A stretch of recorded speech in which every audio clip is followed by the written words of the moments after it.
কে কে ওখানে? কাউকে তো দেখছি না, তবু বারংবার কেন মনে হচ্ছে কে যেন আমায় দূর হতে দেখছে, ডাকছে। পরম আদরে যেন মৃদু বাতাসে জড়িয়ে রাখতে চাচ্ছে। কে যেন আমার দু চোখ স্বপ্ন দিয়ে ভরিয়ে দিতে চাচ্ছে। সেই কেউ একজন যেন আমায় বিস্তীর্ণ আলোকিত মাঠের দিকে নিয়ে যাওয়ার জন্য হাত বাড়িয়েছে। সে যে আমায় অসীম কালের নিদ্রা হতে জাগিয়ে তুলতে চাচ্ছে। কেন, কিভাবে, তা তো জানি না, কিন্তু কে সে? আমি তো কাউকে আমন্ত্রণ জানাইনি। আমার অন্তরে শুধু জ্ঞানের প্রদীপ জ্বালিয়েছি। তারই আলোয় আমার আশপাশ উদ্ভাসিত করার চেষ্টা করেছি কেবল। সেই আলোর দ্যুতি ছড়িয়ে দেওয়ার মধ্যেই পরিপূর্ণতা পেয়েছি। সে জ্ঞানের আলোয় সবার হৃদয় মনে জীবনের মায়া বাড়াতে চেয়েছি। বেঁচে থাকার আনন্দ প্রতিদিনের আলোকিত ভোরের মধ্যে খুঁজেছি, খুঁজতে শিখিয়েছি।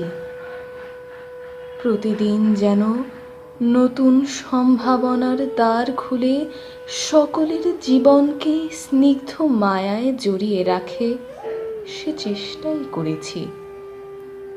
বিনিময়ে কোনো দিনই কিছু আমি চাইনি। আমাতেই আমি জগৎকে দেখেছি অপলক দৃষ্টিতে।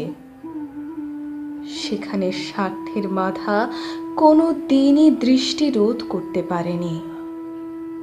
দেনা পাওনার কোনো হিসেব কোনো দিনই করিনি, বুঝিনি, নিতেও চাইনি।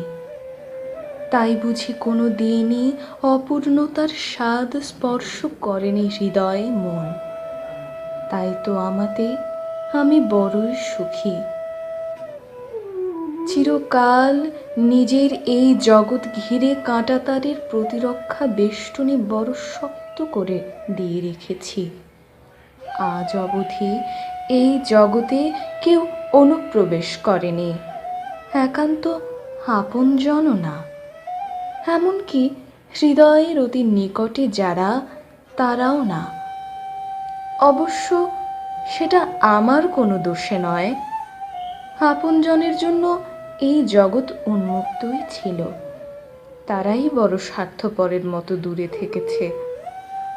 হয়তো এজন্য যে আমাতে যে মহান স্বার্থত্যাগী রূপ তারা দেখেছে, তার ব্যত্যয় তারা কল্পনাও করতে পারে না।